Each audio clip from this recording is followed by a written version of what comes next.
Today I'm going to show you how to find hotels along your route on Google Maps on Android. To do this, open Maps, enter your destination in the search box, let's say Maryport.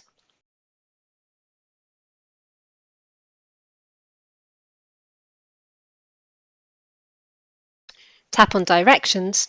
Next, tap the three dots in the top right corner. Select Edit Stops. Now tap and hold your destination, then move it below. Next, tap on Choose Stop along your route. You can now select what you want to search for along your route. I'll choose hotels. A list will be displayed showing all the hotels along your route. You can select one to see where it is on the map. You can also view all the hotels directly on the map and tap the ones you're interested in.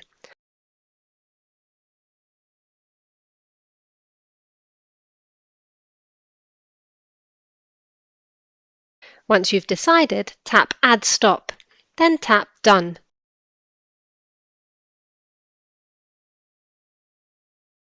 As you can see, Maps will now show Stop A as the hotel and Stop B as your final destination.